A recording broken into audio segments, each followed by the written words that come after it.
Hello! Welcome to What Tati Craves! Your not so old tita na not from Manila. Welcome to another episode of What Tati Craves! Ang cravings natin today ay crispy chicken in salted egg yolk. Mga 1 year ko ng cravings to. Natuloy din. Wow! Disclaimer lamang po, ang inyo pong not so old tita ay hindi professional cook. Mahilig lang po talaga akong tumambay sa kusina.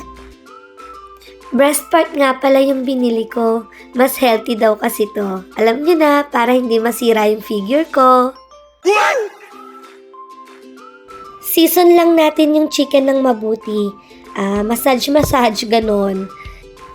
Pagod din kasi tong manok maghapon siya sa palengke. Nagmix lang din ako ng flour and cornstarch with salt and pepper para sa wet and dry butter na gagamitin.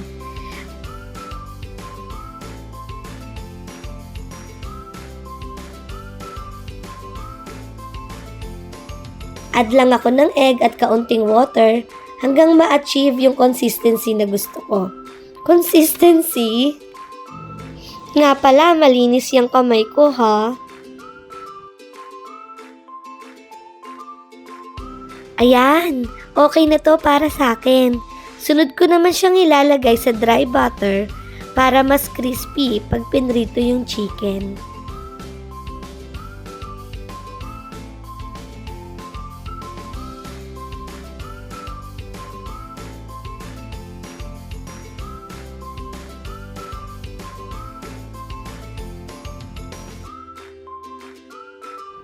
Piprito ko na to, makapagpainit na nga ng mantika.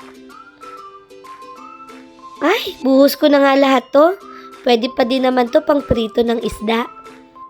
Kailangan kasi lubog talaga sa mantika. Siguradong masarap to. Excited na ako. Ano kayang masarap kapares nito? Comment nyo nga.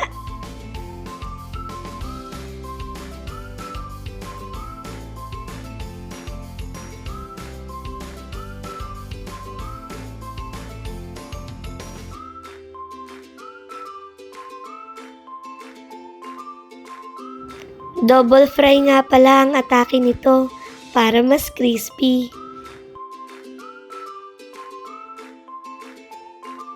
Prepare na natin yung sauce. Imamash ko lang mabuti itong mga egg yolks.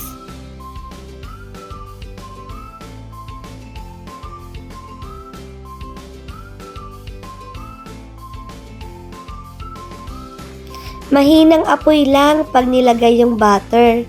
Baka kasi masunog, pumait, ayoko ng bitter.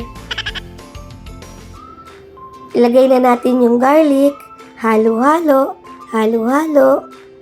Tapos, pag melted na yung butter, pwede na rin nating isama yung egg yolk. Halo-halo lang din. Ayan na nga, at sinimot pa, sayang kasi. Mash lang ng kaunti hanggang humalo yung egg yolk dun sa butter. Nag-add lang din ako ng pepper at saka ng kaunting chili flakes. Naglagay din pala ako ng kaunting sugar pang balanse ng lasa. Ayan na, naaamoy ko na. Medyo nakakataranta.